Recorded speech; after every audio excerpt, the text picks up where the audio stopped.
Bem, graças a Deus por estarmos mais uma vez aqui para juntos nós estarmos meditando nas Escrituras Sagradas. Graças a Deus por mais um dia em que nós vamos estar expondo as Escrituras Sagradas. Eu peço que o Deus eterno de Israel continue abençoando grandemente aqueles que estão aqui presentes e também aqueles que vão nos ouvir através do YouTube. Para mim é uma bênção e um privilégio muito grande de estar aqui nestes momentos, uma satisfação imensa para expor as Escrituras para cada um de vocês aqui presentes e para aqueles que vão nos ouvir através do YouTube.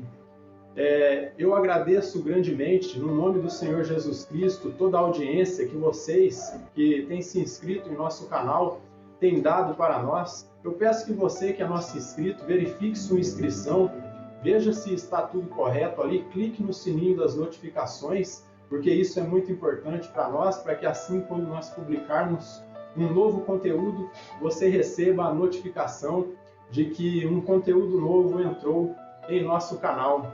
Peço que você deixe o seu like aí, ou o seu dislike, fique à vontade, comente, curta, compartilhe aí com seus amigos através do WhatsApp, do Instagram, todas as redes sociais que você tem aí, Facebook, para que assim essa mensagem possa chegar ao maior número de pessoas. Eu peço que Deus lhes abençoe grandemente e que o Deus eterno de Israel possa lhes edificar através da exposição da sua palavra gloriosa, no nome eterno do Senhor Jesus Cristo.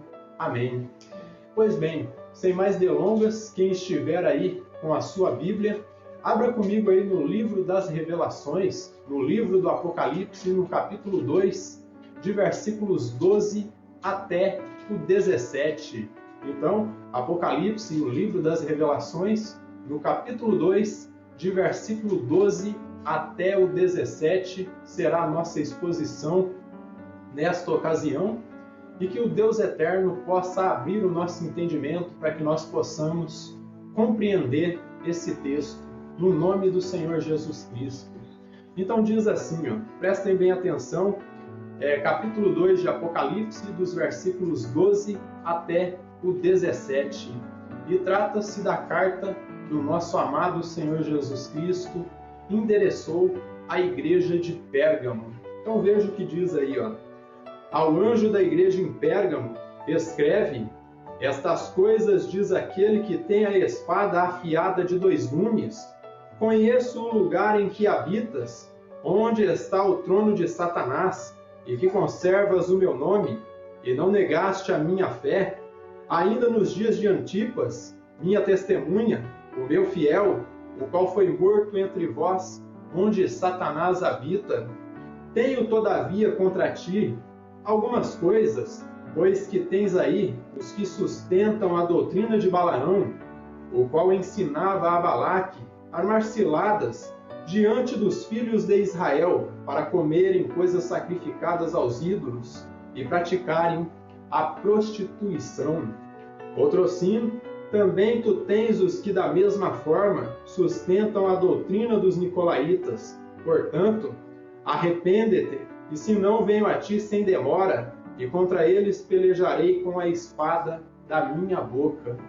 Quem tem ouvidos, ouça o que o Espírito diz às igrejas. Ao vencedor, dar-lhe-ei do maná escondido, bem como lhe darei uma pedrinha branca, e sobre essa pedrinha escrito um nome novo, o qual ninguém conhece, exceto aquele que o recebe. Amém? Até aqui a leitura da Palavra de Deus. Então que Deus nos abençoe grandemente e nos permita compreender a sua Palavra gloriosa, no nome do Senhor Jesus Cristo. Então Pérgamo era uma cidade que foi construída sob um morro aí que media cerca de 300 metros, ali na região onde ela estava localizada. Ela era uma fortaleza natural, uma cidade sofisticada, pois ela era um dos grandes centros da educação e da cultura grega naquele período. Lá existia uma biblioteca, meus irmãos, que tinha cerca de 200 mil livros, era uma biblioteca gigantesca para aquele período. Acredito que, segundo os historiadores aí, essa biblioteca ela só perdia para a Biblioteca de Alexandria, que era um pouco maior do que ela.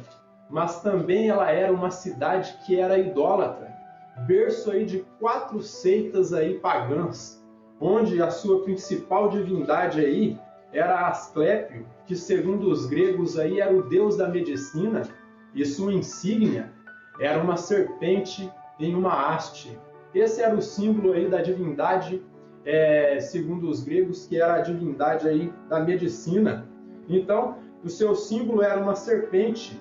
Asclépio, juntamente aí com a divindade Zeus, eles eram aclamados aí pelos pergamitas como sendo seus salvadores. E talvez seja por isso, meus irmãos, que o nosso Senhor e Salvador Jesus Cristo, ele declara que em Pérgamo estava o trono de Satanás, devido à sua idolatria e à sua colocação de falsos deuses ali como Salvador. Então, o Senhor declara que em Pérgamo estava o trono de Satanás devido à sua idolatria. Eles adoravam a Zeus, que segundo os gregos ali era o governante aí dos deuses do Olimpo, o dominador aí do universo e aquele que controlava o trovão. Outra divindade que era adorada ali pelos pergamitas era também Atena, que era considerada pelos gregos a deusa da guerra e a deusa da sabedoria por ser uma estrategista de guerra. E também adoravam Dionísio, que era o ídolo que era ligado aí às colheitas, ao vinho, às festas de orgia ali que esses pagãos faziam nesta cidade. E como dito, por isso o nosso Senhor e Salvador Jesus Cristo declara que em Pérgamo estava o trono de Satanás. E o porquê? Por conta da sua idolatria e por conta de aclamar falsos deuses como sendo o seu Salvador. E desta forma os crentes de Pérgamo eram atormentados por conta dessa idolatria maldita e principalmente por causa do culto ao imperador, pois o imperador de Roma se declarava uma divindade aqui nesta terra e aqueles que não o adorassem eram perseguidos e martirizados. Mas com tudo isso, meus irmãos, os crentes de Pérgamo, eles se mantinham fiéis a Cristo e a sua palavra. Eles se mantinham firmes com a sua fé e com a sua consciência, casados com o Senhor Jesus, e assim fazendo jus aí a um dos significados da palavra Pérgamo, porque Pérgamo significa casado, unido. E desta forma, os crentes ali em Pérgamo, que eram pertencentes a essa igreja, eles se mantinham fiéis a Cristo como seu único e suficiente Salvador. Outro significado aí que pode ser aplicado à palavra Pérgamo é pergaminho, devido ao principal produto que era produzido nessa cidade, pois eles também mexiam com o comércio ali e faziam o comércio de pergaminhos.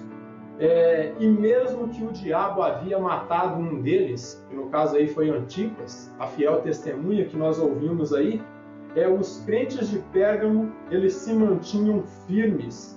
Antipas foi chamado aí pelo nosso Senhor e Salvador Jesus Cristo a fiel testemunha. E desta forma, ele honrou o testemunho que deu. Antipas, segundo aí um dos pais da igreja, que é Tertuliano, esse Antipas ele teria sido morto dentro de um touro de bronze. E como era que era aplicada essa técnica de tortura aí pelo Império Grego e Romano?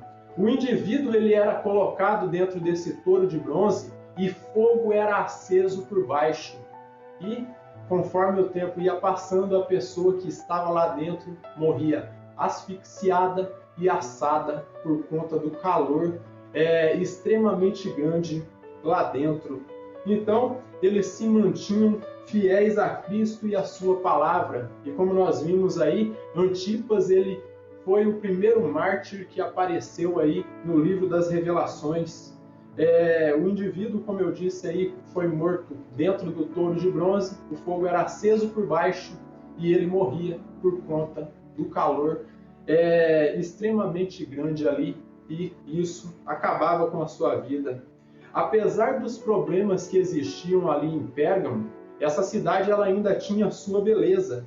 William Barclay, ao comentar a respeito dessa seção aí do Livro das Revelações, ele vai dizer o seguinte, ó: Pérgamo nunca pôde obter a grandeza comercial de Éfeso ou Esmirna.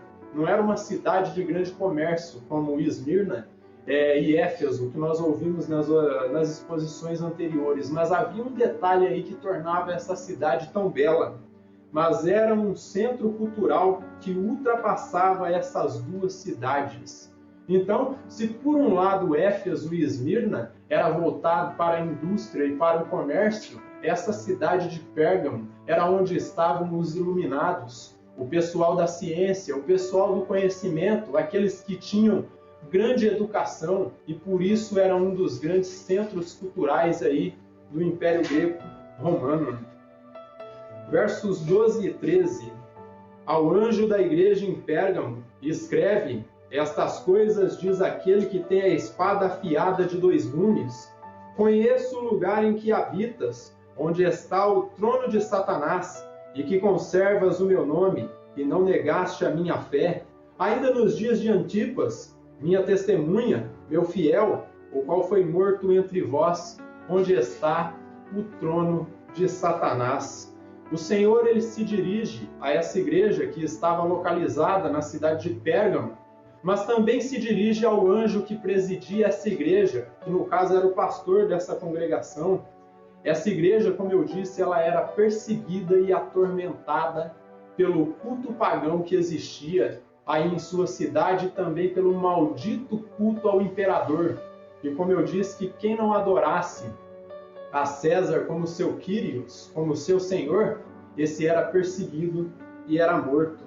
Jesus ele declara aí para os crentes de Pérgamo que ele era quem tinha a última palavra, devido ao fato dele ter aí a espada de 2 gumes na sua boca. Então era ele quem dava a última palavra e eles não deviam temer o poder dominador, assustador e diabólico de Roma, pois o poder do Senhor e Salvador Jesus Cristo, do Cristo ressuscitado, era imensuravelmente maior do que o poder de Roma ou César.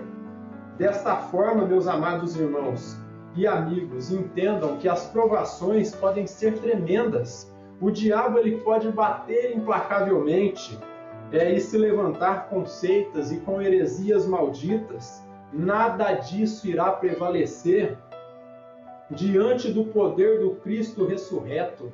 E assim como foi dito ali aos crentes lá do povo hebreu, assim como foi dito ao povo de Israel ali pela boca de Balaão, que é impossível amaldiçoar aquele que Deus abençoou, desta forma eu digo para vocês, não importa o que o inimigo faça, não importa o quanto o diabo bata e se levante com seus ardis e com as suas más manhas, nada disso irá prevalecer contra o poder do Senhor e Salvador Jesus Cristo, porque Ele é quem detém a última palavra. E desta forma é impossível amaldiçoar quem Deus abençoou. Abra comigo aí em Mateus, no capítulo 16, e nós vamos encontrar aí um diálogo que o Senhor teve aí com seus discípulos.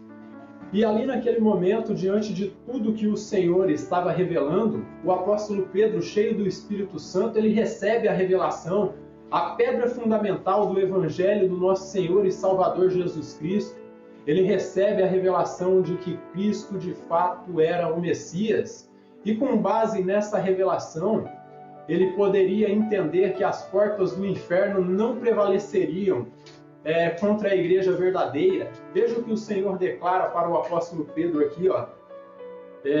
Então Jesus lhe afirmou: Bem-aventurado és, Simão Barjonas, porque não foi carne e sangue que te revelaram, mas meu Pai que está nos céus. Então o Senhor diz a Pedro aí, ó, que ele era bem-aventurado, porque quem tinha revelado aquela pedra fundamental aí do cristianismo para Pedro não era carne, não era sangue, não era um homem aqui desta terra, mas havia sido o próprio Deus verdadeiro que havia inculcado isso na mente do apóstolo Pedro. E segue Jesus, ó. Também eu te digo que tu és Pedro, e sobre esta pedra edificarei a minha igreja, e as portas do inferno não prevalecerão contra ela. Então Jesus estava dizendo para Pedro, depois que ele declarou, eu tenho dito que tu és o Cristo, o Filho do Deus vivo, o Filho do Deus bendito, Jesus está dizendo para Pedro, ó, com base nessa revelação que você recebeu aí, eu vou edificar a minha igreja e saiba que as portas do inferno não vão prevalecer contra ela. Não importa, meus irmãos, o quanto o inimigo de nossas almas, ele bata, persiga ou deturpe a palavra, a igreja verdadeira, ela seguirá, ela prevalecerá. E o evangelho puro e simples, ele seguirá sendo pregado, porque o Espírito de Deus nos dá condições de vencermos o inimigo. Roma perseguiu os crentes ali na Ásia Menor, só que ainda assim a palavra de Deus permanece nos dias de hoje. E isso nos mostra algo bastante claro aí a respeito desse texto aí, que quem dita as regras, quem dá a última palavra é o Senhor Jesus. Pois ele é o primeiro e ele é o último. Ele é o verdadeiro dominador do universo. Ele está dizendo para os crentes em Pérgamo, os pergamitas pagãos aí estão dizendo para vocês que Asclepio e Zeus são os dominadores do universo, são aí seus salvadores, mas eu estou revelando para vocês que o verdadeiro salvador sou eu. Eu sou o caminho, a verdade e a vida, e Jesus dizia, ninguém vem ao Pai senão por mim. E desta forma ele diz, eu sou o primeiro e o último. Eu sou o consumador de todas as coisas, eu sou o controlador de tudo. E desta forma é ele quem tem o controle absoluto de todas as coisas. E William Barclay, ao comentar esses versos, ele vai dizer algo bastante interessante aqui, ó. A carta começa dizendo que os cristãos não devem esquecer que é Cristo quem dá a última palavra, pois possui a espada afiada de 2 gumes. O poder de Roma podia ser satanicamente aterrador, mas o poder do Senhor ressuscitado era muito mais tremendo ainda. Então era o mesmo que Jesus estivesse dizendo para eles, ó, não tema o poder de Roma, não tema o poder de César, porque o meu poder é muito maior do que o poder deles. E se eles estão aí no poder é porque eu permiti. E a partir do momento que eu declarar que eles não serão mais os dominadores do mundo, eles vão cair. Veja os versos 14 e 16. Tenho todavia contra ti algumas coisas, pois que tens aí os que sustentam a doutrina de Balaão, o qual ensinava a Balaque a amar ciladas diante dos filhos de Israel, para comerem coisas sacrificadas aos ídolos e praticarem a prostituição. Outrocino, também tu tens os que da mesma forma sustentam a doutrina dos nicolaítas. Portanto, arrepende-te, e se não, venho a ti sem demora, e contra eles pelejarei com a espada da minha boca. O Senhor, ele alerta que mesmo que ele tivesse elogiado aqueles que se mantiveram fiéis, como Antipas, como foi declarado aí, que morreu aí martirizado dentro de um maldito touro de bronze, assado e asfixiado por conta do calor, ele tinha algo para se queixar contra a igreja de Pérgamo, e era o fato deles conviverem com a idolatria, a sua convivência, a convivência que alguns tinham aí com a idolatria e com o erro da doutrina de Balaão. Os falsos mestres nicolaítas ensinavam o povo a participarem da idolatria, das orgias dentro dos templos pagãos e a comerem coisas sacrificadas aos ídolos. E o Senhor está condenando isso daí, a convivência que alguns ali de Pérgamo tinham com a idolatria. Cristo, através dessa sentença, ele nos ensina que jamais nós devemos nos aliar com os hereges e compactuar aí com as suas ideias espúrias, pois se assim nós fizermos, meus irmãos, nós estaremos nos tornando réus do mesmo juízo que está reservado para aqueles que deturpam a palavra. Veja o capítulo 22 de Apocalipse aí, versículos 14 até o 18. Vejam bem o que está dito aqui pelo Senhor Jesus a respeito daqueles que deturpam as Escrituras, que deturpam a Bíblia Sagrada ao seu bel prazer e fundamentam doutrinas estranhas que não emergem da Bíblia Sagrada. Veja o que está dito aqui, ó. Capítulo 22 de Apocalipse, versículos 14, versículos 18 e 19. Eu corrijo, 18 e 19, ó. Ele diz assim, ó, prestem bem atenção, ó. Eu, a todo aquele que ouve as palavras da profecia deste livro, testifico, se alguém lhes fizer qualquer acréscimo, Deus lhe acrescentará os flagelos, ou seja, as pragas, escritos neste livro. Então ele está dizendo aqui para aqueles que acrescentam a palavra, acrescentam doutrinas estranhas, que se eles não se arrependerem, Deus acrescentará sobre eles as pragas que estão descritas aqui no livro do Apocalipse. Só que tem uma outra sentença aqui que é dada para aqueles que retiram textos da Bíblia ao seu bel prazer também para fundamentar suas doutrinas estranhas, ó. E ele diz assim, ó: e se alguém tirar qualquer coisa das palavras do livro desta profecia, Deus tirará a sua parte da árvore da vida, da cidade santa e das coisas que se acham escritas neste livro. Então, para aquele que retira alguma coisa da Escritura, Deus está dizendo aí, ó, eu vou riscar o seu nome do livro da vida e eu vou tirar a sua parte da árvore da vida. E sabe o que vai acontecer? Tanto aquele que acrescenta ou aquele que diminui a palavra, ele será condenado ao lago de fogo. E eu sei que todos aqui que ouviram as primeiras exposições aqui no livro das Revelações já sabem que o lago de fogo ele se refere à segunda morte. E segunda morte é a eterna separação do Criador. Estas pessoas que acrescentam ou diminuem do Evangelho, eles estarão sentenciados à eterna separação do Criador e nunca mais sentirão a presença de Deus e estarão morrendo para sempre no lago de fogo aí que arde com enxofre. Mas aqui em 2 Coríntios, o apóstolo Paulo ele vai dizer algo aqui também, que os crentes não deviam se aliar aí àqueles que estavam contrários à Escritura Sagrada. 2 Coríntios capítulo 6, de versículo 14 até o 18. Ele vai dizer para os crentes não entrarem em julgo desigual. E o julgo desigual que ele fala aqui não faz referência só a casamento, que um crente não deve casar com um descrente. Não é só isso que ele está falando. Ele está falando que o julgo desigual é quando você se alia a pessoas que não creem na Bíblia. E uma pessoa pode dizer até que crê nas Escrituras, mas se ele deturpa o Evangelho, se ele deturpa as Escrituras Sagradas, ele não crê de fato. Ele apenas fala que crê. E o apóstolo Paulo ele diz o seguinte aqui, ó, 2 Coríntios capítulo 6, de versículo 14 até o 18. Ó. Não vos ponhais em julgo desigual com os incrédulos, porquanto que sociedade pode haver entre a justiça e a iniquidade? Ou que comunhão da luz com as trevas? Que harmonia entre Cristo e o maligno? Ou que união do crente com o incrédulo?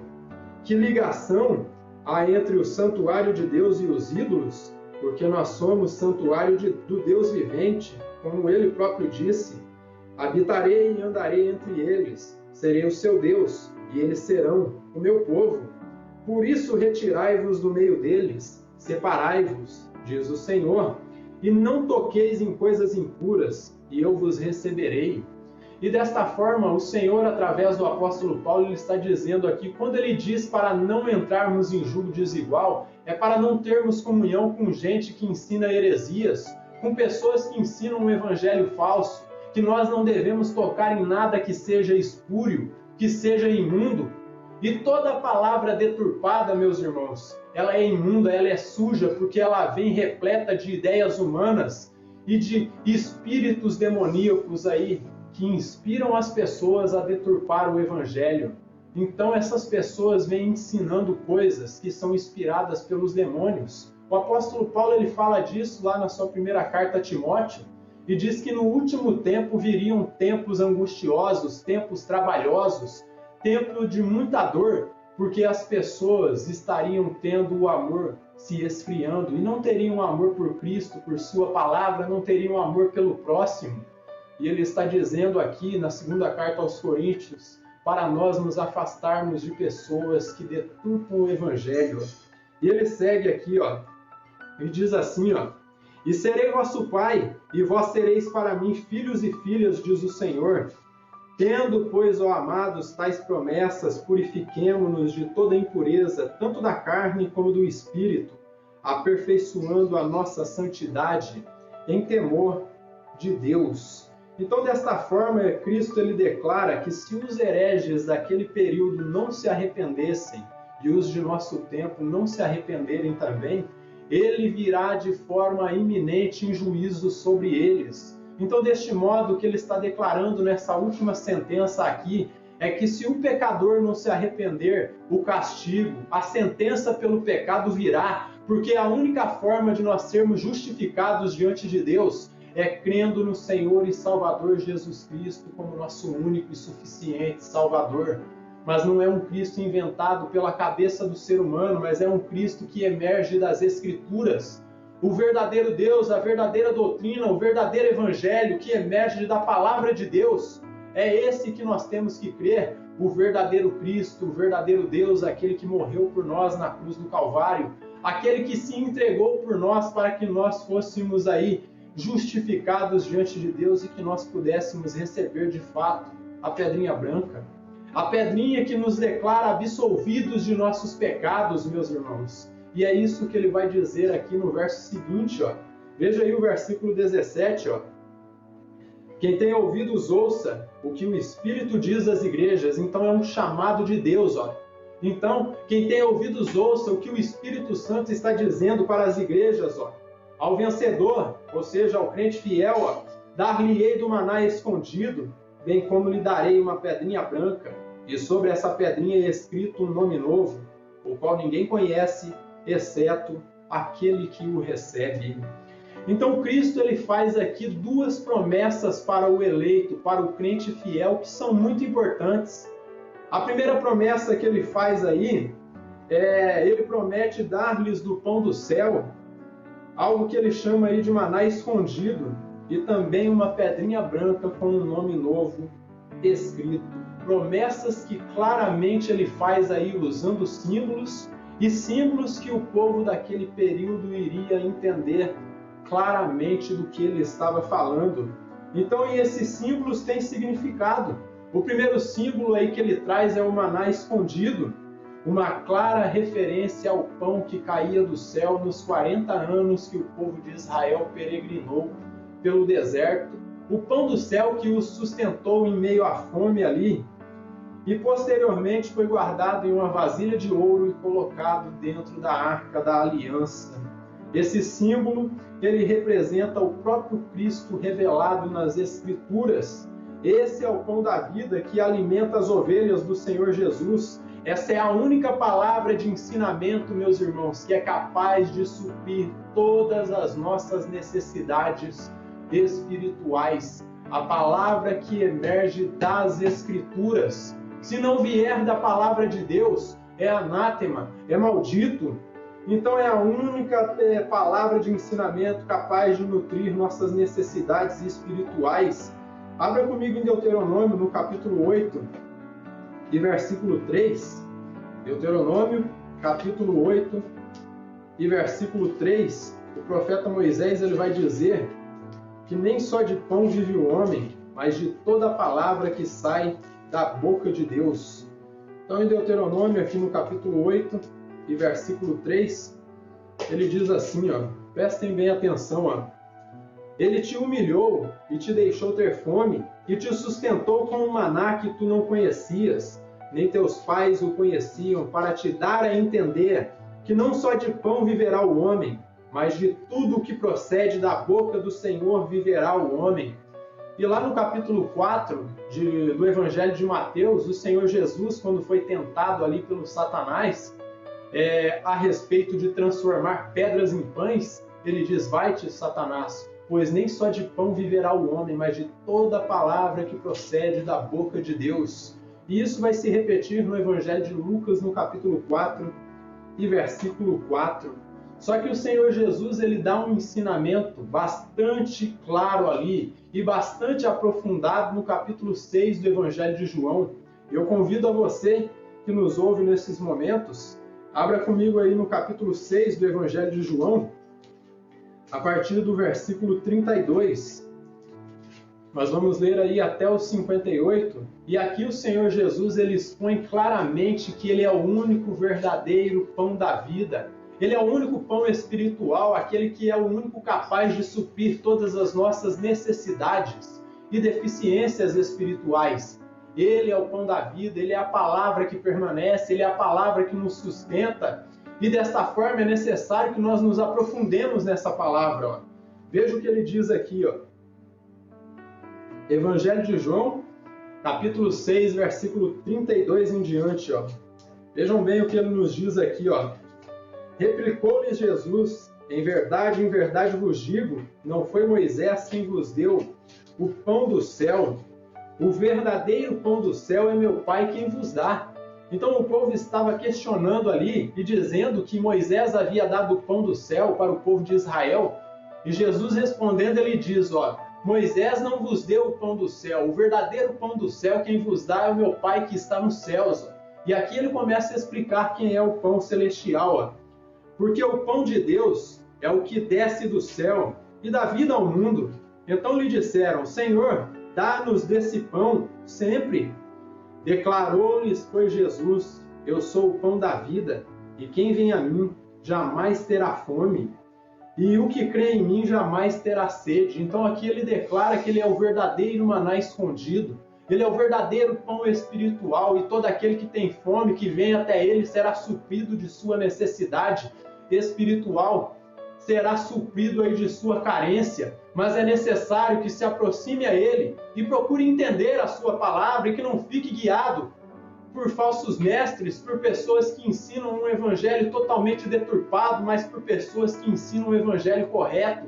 É isso que ele está dizendo aqui. Vocês querem comer da palavra verdadeira? Vocês têm que seguir verdadeiros mestres, pessoas que ensinam com seriedade, não pessoas que são aí mestres fictícios, que deturpam a palavra a seu bel prazer. Ó. Então ele diz, ó, declarou-lhes, pois Jesus, eu sou o pão da vida, o que vem a mim jamais terá fome, ou seja, será suprido, e o que crê em mim jamais terá sede, porque ele não é só o pão, ele também é a água da vida. E ele diz no verso 38, ó, porque eu desci do céu, não para fazer a minha própria vontade, e sim a vontade daquele que me enviou. E no versículo 41 em diante ele vai dizer, ó, murmuravam, pois dele os judeus, porque dissera, eu sou o pão que desceu do céu. E diziam, não é este o filho de José? Acaso não lhe conhecemos o pai e a mãe? Como, pois, agora diz, desci do céu? Respondeu-lhe Jesus, não murmureis entre vós, ninguém pode vir a mim se o Pai que me enviou não o trouxer, e eu o ressuscitarei no último dia. E ele segue aqui mais acima, a partir do versículo 47, ó, em verdade vos digo, quem crê em mim tem a vida eterna. E aqui ele está dizendo, ó, o caminho para você comer do pão da vida eterna, da água de vida eterna, se chama Jesus Cristo. Aquele que crê em mim, ele está dizendo. Então, o ensinamento que emerge das Escrituras a respeito do verdadeiro pão da vida é este. E se você deseja comer deste pão, é necessário que você se encaminhe para o caminho correto, e o caminho é Jesus Cristo. Ó. E aqui ele repete, ó, eu sou o pão da vida, vossos pais comeram maná no deserto e morreram. Este é o pão que desce do céu, para que todo o que dele comer não pereça. E ele repete de novo, ó, eu sou o pão vivo que desceu do céu. Se alguém dele comer, viverá eternamente, e o pão que eu darei pela vida do mundo é a minha carne. Disputavam, pois, os judeus entre si, dizendo, como pode este dar-nos a comer a sua própria carne? Respondeu-lhes Jesus, em verdade vos digo, se não comerdes a carne do Filho do Homem, e não beberdes o seu sangue, não tendes vida em vós mesmos. E quando ele fala aqui, meus irmãos, de comer da sua carne e beber do seu sangue, nós podemos aplicar isso à Santa Ceia, à comunhão. Mas algo nós devemos entender aqui, que quando ele fala de comer da sua carne e beber do seu sangue, explicitamente ele está dizendo: se você não tiver comunhão comigo, se você não andar comigo, se você não entender que eu sou o teu pai, que eu sou o teu melhor amigo, e se você não depender de mim, de modo nenhum você vai viver eternamente, mas é necessário que você caminhe comigo, que você entenda que eu sou o pão da vida, que eu desci do céu para salvá-los, para redimi-los de seus pecados e para restaurá-los. Mas é necessário crer no Senhor Jesus, é necessário ter comunhão com Ele para que você possa beber do seu sangue e comer da sua carne. E ele segue, quem comer a minha carne e beber o meu sangue tem vida eterna, e eu o ressuscitarei no último dia, pois a minha carne é verdadeira comida e o meu sangue é verdadeira bebida. Quem comer a minha carne e beber o meu sangue permanece em mim e eu nele, assim como o Pai que vive me enviou, e igualmente eu vivo pelo Pai, também quem de mim se alimenta por mim viverá. Este é o pão que desceu do céu, em nada semelhante àquele que vossos pais comeram e contudo morreram. Quem comer este pão viverá eternamente. Então ele está dizendo, é necessário ter comunhão comigo. Os vossos pais comeram esse maná que caía do céu lá no deserto e eles morreram. Mas a única forma de você viver eternamente é comendo do maná escondido, comendo do pão celestial. Mas é necessário que você se encaminhe para Cristo e que você entenda, como eu disse, que Ele é o seu melhor amigo, que Ele é o teu Pai, que você caminhe com Ele, que você entenda que Ele é o Messias, que Ele é o aclamado de todas as nações e que Ele é a única solução para todas as nossas necessidades simultaneamente. Problemas políticos, problemas religiosos, todos os tipos de problemas emocionais e conjugais, Ele é capaz de resolver. Mas se nós dependermos dEle, se nós não dependermos do Criador, Ele não vai fazer nada por nós. Nós devemos entender que o pecado, ele só sai de nós se nós dependermos de Cristo. E para vivermos eternamente, devemos caminhar com Ele. William Barclay, ao comentar a respeito aqui desse verso, ele diz o seguinte, Jesus era o Messias, portanto, para o cristão comer do maná escondido, significava ingressar na bem-aventurança do novo mundo, que faria irrupção ao instalar o reino, quando Jesus abrir os tesouros de sua riqueza aos que lhe pertenciam. E vocês devem entender, nós vimos aí o relato de Antipas, a testemunha fiel, aquele que morreu assado dentro de um touro de bronze, ali pelo Império Romano. E desta forma, o porquê que ele se manteve fiel, o porquê que ele permaneceu, porque ele estava comendo do maná escondido. Ele estava comendo de Cristo e ele entendia que Cristo era o seu único sustentador. E ele estava disposto a passar por todo aquele tormento, porque ele sabia que a sua recompensa vinha no reino vindouro. E nós devemos entender, assim como Antipas, que a nossa recompensa não é aqui nesta terra. Por mais provações e tormentos que nós passarmos aqui, devemos entender que a nossa recompensa é no reino vindouro. Nós vamos ser reis e sacerdotes. O Senhor está dizendo que Ele nos absolveu de nossos pecados, mas é necessário nós tomarmos posse dessa absolvição. E a única forma de tomarmos posse dessa absolvição é crendo no Salvador Jesus Cristo. Nesse contexto, comer do maná escondido, meus irmãos, refere-se a receber as bênçãos contidas na vinda do Senhor Jesus.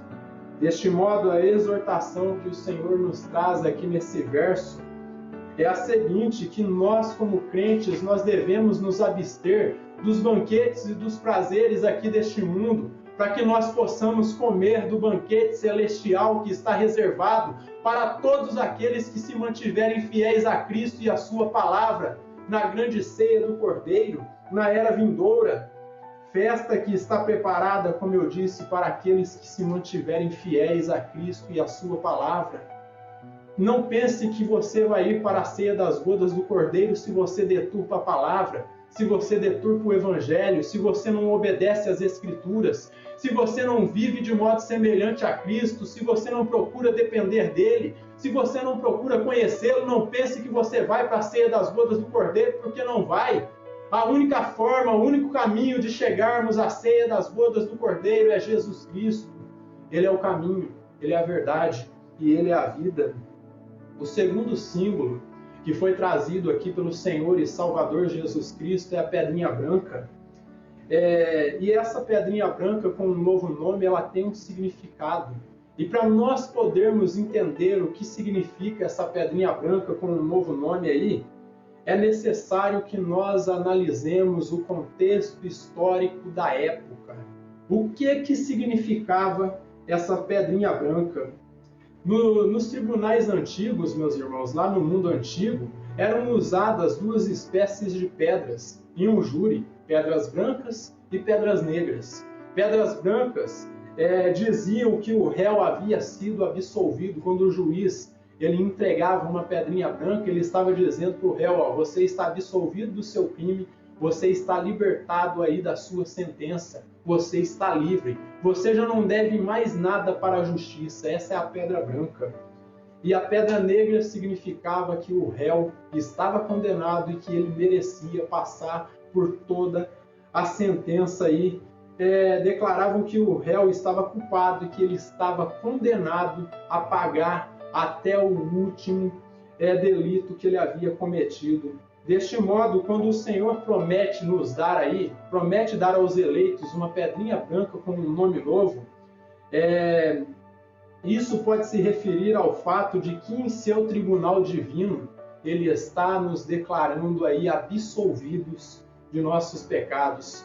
Guardem isso aí no coração de vocês, que pedras brancas lá no mundo antigo, nos tribunais antigos, faziam referência à absolvição de um réu, que ele estava livre de sua condenação quando o juiz entregava a pedrinha branca.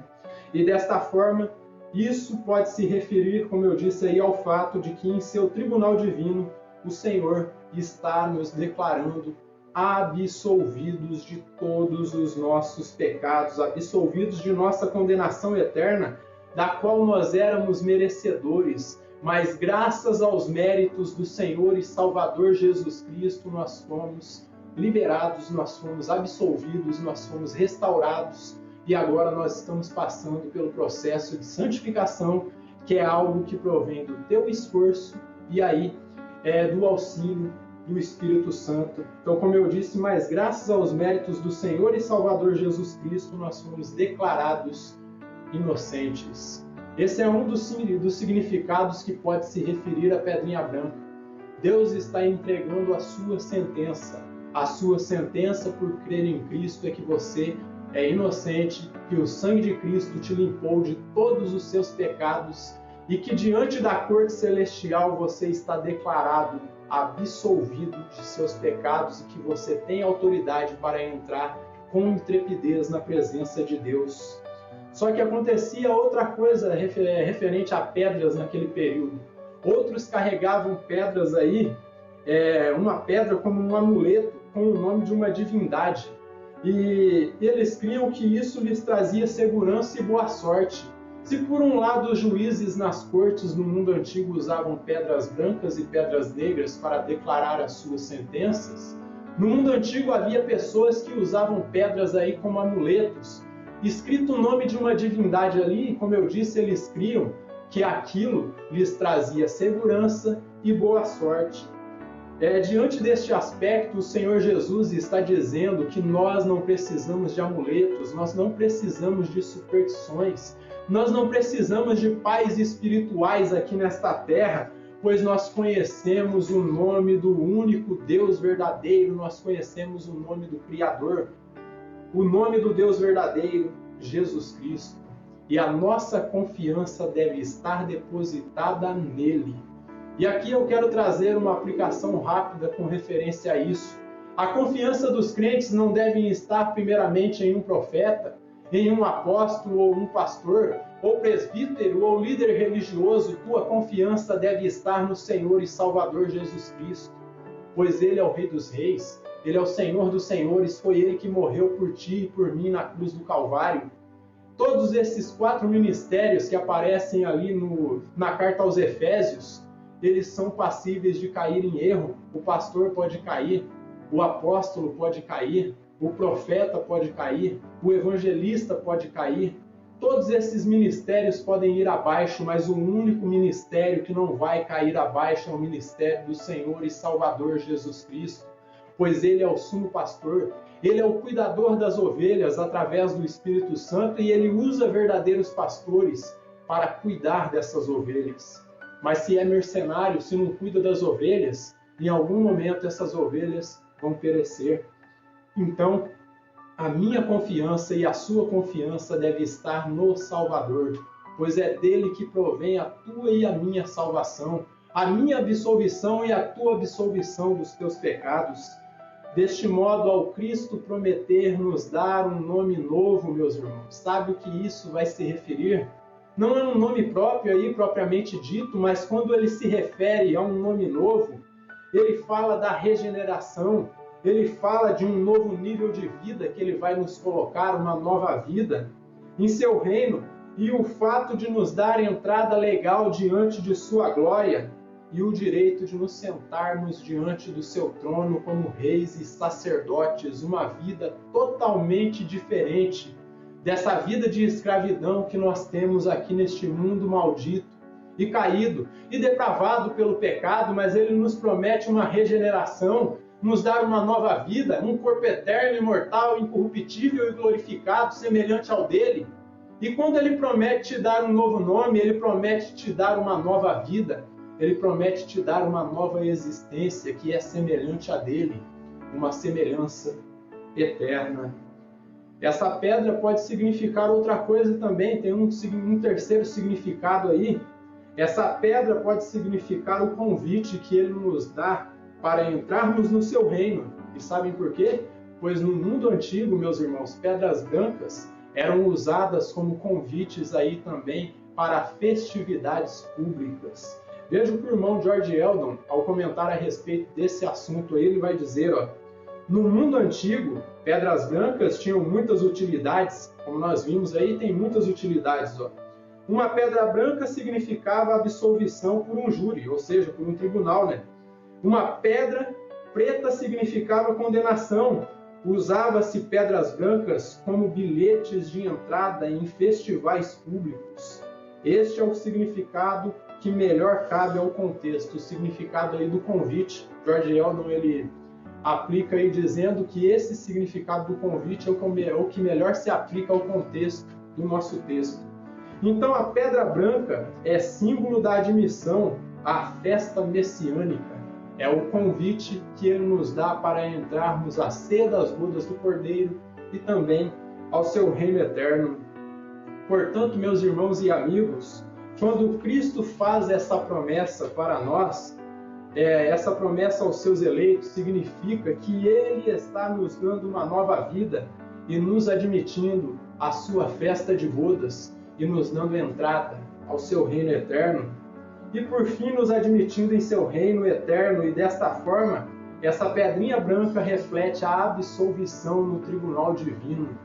Deus, por meio desse símbolo da pedrinha branca, está nos declarando absolvidos de nossos pecados.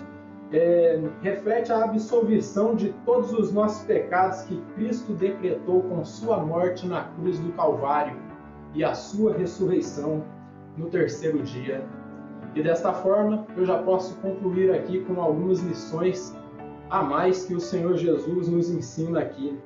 O Senhor Jesus, ele nos exorta através do relato aqui da igreja de Pérgamo, que nós devemos nos afastar de ensinamentos falsos e de pessoas que pregam um evangelho deturpado, ensinamentos contrários às Escrituras. Deste modo, o pecado que é condenado aqui, meus irmãos, é a prostituição. Mas não só a prostituição de cunho sexual, porque falou aí dos ensinamentos de Balaão, que ensinava o povo de Israel a ter relações sexuais ilícitas ali com mulheres moabitas e também a comer coisas sacrificadas a ídolos. Mas o segundo significado aqui para esse pecado de prostituição é prostituição religiosa.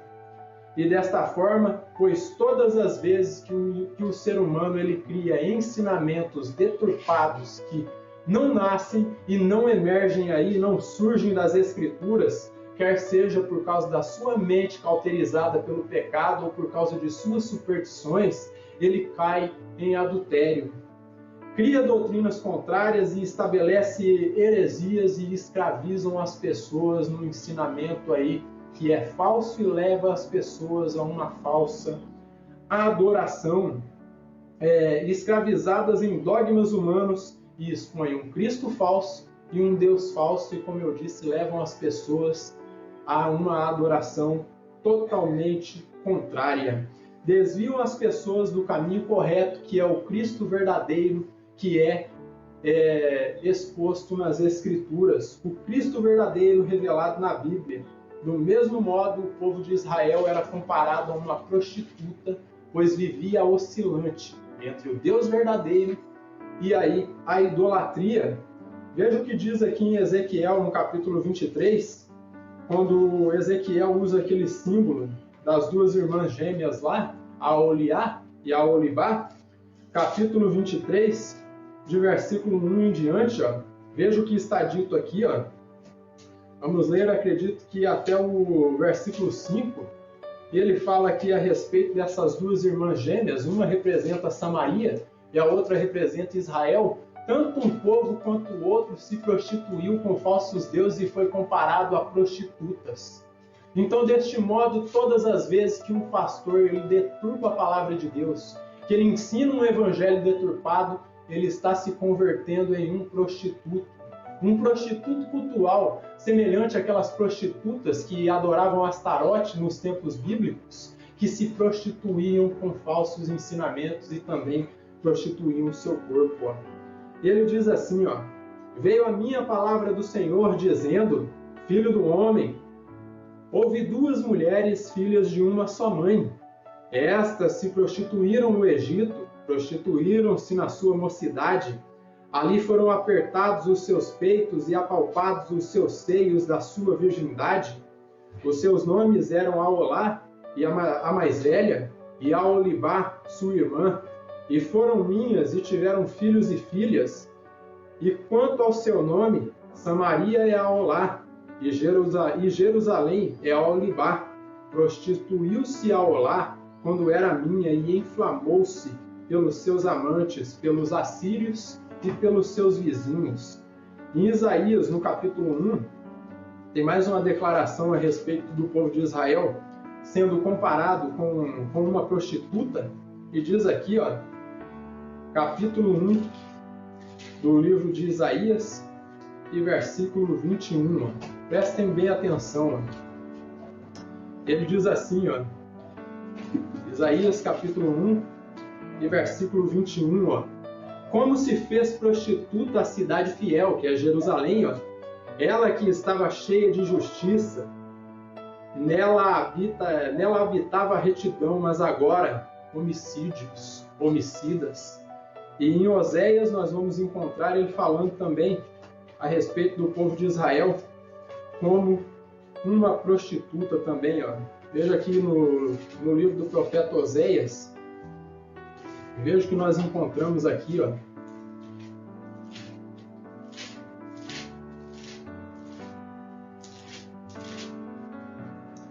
Livro do profeta Oséias, vamos ver aqui, e diz assim, ó, no capítulo 2, de versículo 1 até o 4. Ele diz assim, ó, Oséias capítulo 2, versículo 1 ao 4, ó. Repreendei vossa mãe, repreendei-a, porque ela não é minha mulher, e eu não sou seu marido, para que ela afaste suas prostituições de sua presença, e os seus adultérios dentre os seus seios, para que eu não a deixe despida, e a ponha como no dia em que nasceu, e a torne semelhante a um deserto, e a faça como terra seca, e a mate de sede, que não me compadeça de seus filhos, porque são filhos de prostituição. Então, se você não quer cair na prostituição religiosa, meus irmãos, é necessário que você se mantenha com a palavra verdadeira. Então, sendo assim, igreja que leva o povo a uma falsa adoração em torno de dinheiro, de prosperidade, e de idolatria em torno dos seus líderes, essa aí não é a noiva do Cordeiro, não é a noiva de Cristo, mas é Babilônia, é confusão, é a mãe de todas as prostituições. O falso ensino, ele é destrutivo, meus amados, pois leva o povo a se prostituir e a adorar um Cristo falso por meio de um evangelho falso, e desta forma, meus irmãos e amigos, é necessário que nós conheçamos de forma profunda o nosso Deus, para que não abracemos e não ensinemos heresias e falsas doutrinas, para não cairmos no engano do fanatismo e da prostituição que é fomentada pela Babilônia.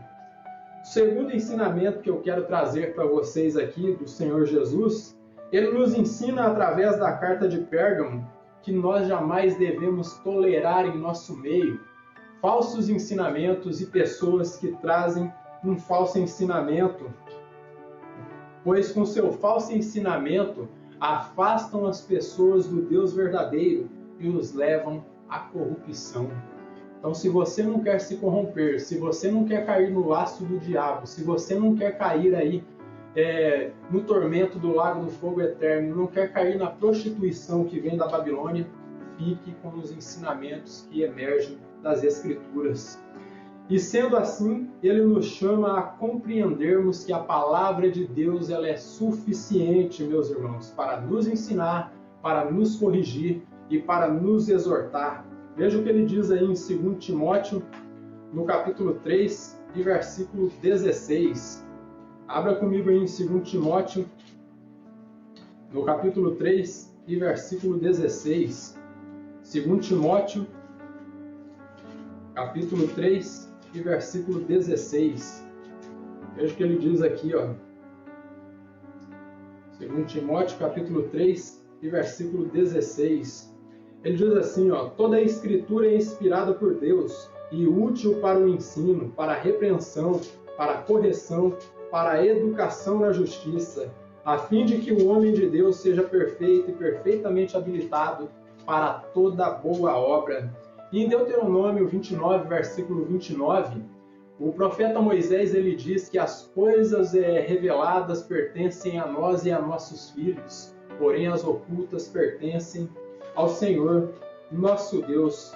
Então, nesse sentido, se a Bíblia é suficiente para nós, se a Bíblia Sagrada é suficiente para aprendermos e conhecermos o Senhor, nosso Deus, a única coisa que é necessária dentro das congregações, dentro das igrejas que se dizem cristãs, é que os pastores ensinem e preguem a palavra com seriedade, sem contos da carochinha e sem acrescentos malditos que só fazem o povo se destruir, se corromper e se espalhar. Porque o que nos une em harmonia com o Criador é a sua palavra, meus irmãos. No passado ele se revelou na coluna de fogo, no passado ele se revelou aí como um resplendor de luz. Ele veio como Elohim ali, se manifestou a Abraão de diversas formas, só que ele não faz isso em todo momento, e porque ele não faz isso a toda hora, meus irmãos, ele nos revelou as suas Escrituras, ele nos preparou um livro, que é a nossa única regra de fé e de prática. Se não fosse necessário o livro, se não fosse necessária a palavra de Deus, ele continuaria se revelando da forma que ele se revelou no passado. Mas como ele não faz isso em todo o tempo, ele nos deu a Bíblia. E a nossa fé deve estar fundamentada na palavra de Deus. É daqui que a nossa fé emana. Os ensinamentos principais estão aqui. Todas as aplicações que nós precisamos vêm desse livro, que muitos irmãos no passado, e volto a falar aí de Antipas, como Antipas morreram martirizados aí. Uns foram decapitados como Paulo, outros crucificados, outros arrastados por cavalos, outros mortos a fio da espada como Tiago, e também outros como Antipas aí que foi morto dentro desse maldito touro de bronze. E outras pessoas que foram entregues aos leões, outras queimadas na Inquisição, e assim por diante. Então, é necessário que nós entendamos que a palavra de Deus ela é suficiente para nós. Nós não precisamos de novos ensinos. A única coisa que nós precisamos é do ensino que emerge da palavra de Deus. E o terceiro e último tópico que eu quero trazer aqui de lição para vocês: jamais nós devemos nos adaptar aos padrões deste mundo só para termos regalias, como alguns lá de Pérgamo estavam fazendo, estavam participando ali do culto pagão ao imperador só para não ser perseguidos. Não, nós não devemos negociar a nossa fé, nós devemos entender que se a nossa fé é sólida e convicta no Criador, nós devemos ser cristãos em todo o ambiente. Não importa se isso vai nos prejudicar física ou financeiramente, não importa. Ou é crente ou é incrédulo, ou é servo de Cristo, ou é servo do pecado, ou serve a Cristo, ou vive como um mundano. Então, nós devemos entender que nós não devemos aí ser crentes de meio termo. O Senhor Jesus, ele disse lá em Mateus, no capítulo 6, versículo 24, que não se pode servir a dois senhores. Ou você há de amar a um e odiar o outro. Não se pode servir a Deus e servir as riquezas. E desta forma, nós devemos entender: a nossa fé tem que ser sólida, a nossa fé tem que ser convicta. Então é tempo de termos uma fé aí sólida, uma consciência definida em quem de fato cremos. Se nós queremos de fato receber essa pedrinha branca que é a nossa absolvição, se nós queremos comer do pão celestial, a sua fé deve ser sólida. Você não deve ser um crente aí oscilante, que é crente só dentro da igreja, e depois que parte do culto você se torna pior do que um mundano. Não, você deve ser cristão em todos os ambientes, seja na sua escola, seja na universidade, seja no seu trabalho, seja onde for. Você não deve negociar com a sua consciência. Nós devemos ser crentes convictos, assim como os crentes do passado, que estavam comendo desse pão espiritual e estavam solidificados na pessoa do Senhor e Salvador Jesus Cristo. Estavam como os pergamitas, aí casados com o Salvador. Então nós devemos a cada dia entender que a nossa união deve ser com Cristo e somente com Ele e com os ensinamentos que partem da sua palavra. Que o Deus eterno nos abençoe grandemente. Amém.